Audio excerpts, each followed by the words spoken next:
Managers and landlords across Detroit are reporting an uptick in attempted fraud with falsified financial information being used to try to get apartments. They say some of these tenants never pay rent, leading to long eviction processes, and as a result, they've implemented stricter and costlier screening methods. Of course, that is an issue that we definitely want to tackle and make sure that you have the information you need to protect yourself. One of those property managers is Andrew Kuhn. He's the founder and CEO of Sunrise Communities based in Royal Oak. Thank you for being here with us. Yes, thank you for having me. All right, first, just describe to us, what does this fraud look like? Yeah, absolutely. So rental fraud is an increasing concern in the housing industry in Michigan. And basically what happens is usually there will be a prospective tenant that wants to live in an apartment. Usually these are higher end, nice luxury apartments. And they will commit some act of fraud, which they actually learn on social media, a lot of them, believe it or not, where they falsify pay stubs, use fake IDs, and or buy social security numbers, which is actually a real thing that people can do on the internet now. And they're learning how to do this online? Yeah, so actually, believe it or not, there are whole groups that actually get millions of views of how to, on TikTok and Instagram and the other socials, of actually how to do this and commit this, which is wild. And then what happens? They're, falsifying that information. I guess Yep. they're given the apartment, and then Correct. what unfolds? Yeah, so what they'll do is they will take this information and will submit it during the application process. And oftentimes, if it is a more sophisticated landlord, housing provider, they will be able to screen this with certain third-party softwares. And really what this affects, quite honestly, as a crime is the small mom and pop landlords that this may be their retirement. They have one or two houses that's, everything, and they don't have the resources to be able to screen and identify this and prevent these renters from moving into their properties and then not paying rent. It's really sad because it seems like we're getting to a point where you can't trust anyone or anything, even with something as simple as trying to rent a property. What are some of the things that people can do to make sure that they're not falling victim to this?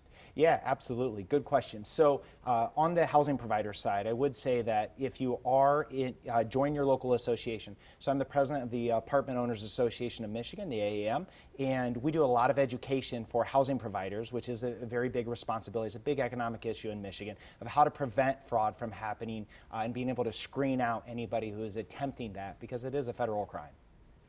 And what does this mean for just your average renter? Could it soon cost more, or is it already costing more to apply? No, great question. Yeah, so it hurts everybody. It's not a victimless crime.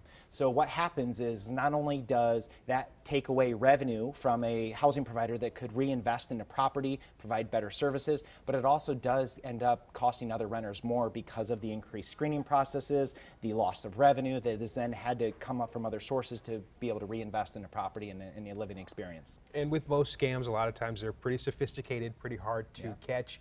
Any red flags to look out for something that could be suspicious? Yeah, absolutely. So when you're looking at documents, there are a lot of still human part of the evaluation process. If you're evaluating pay stubs and the dates don't line up, or letters are crooked, or that type of thing, you can oftentimes see lower level tampering of documents, which is one of the #1 ways that people create fraud. Another one is if you do run a background check, which is a common practice that's recommended in housing, and you actually get someone with zero credit, like a 50-year-old gentleman with zero credit, which is pretty hard to imagine that in today's society they would have a zero credit score. That's usually a red flag or an indicator. How often is this really happening, though? Is this happening to every complex? Give us some perspective. No, great question. So believe it or not, in today's world, we'll see up to 60 to 70% of applications that are denied for all reasons. We'll see between 10 and 20% of those applications that are actually some level of fraud that's being attempted. Now, there's some critics calling this nothing more than a money grab or an opportunity to take advantage of people. Yep. Your thoughts there? Yeah, absolutely. I read the same article you guys did, and I found it ironic because it is not a victimless crime. If someone is a victim of identity theft, which often happens, people will steal identities, buy them online, and submit them. That individual whose identity is stolen, if anybody's known someone that has it, their credit score gets ruined. They have debits that are run up on their accounts, credit scars. They really have to change a lot of things to get back on the mend on it. And so it's a serious issue. I mean, it's a federal crime. And so, yeah, it's a real issue. Yeah, just another thing to look out for. Definitely want to be careful. Exactly. Andrew Kuhn, the president and CEO of Sunrise Communities. Again, thank you for being here with us. Thank you for having me.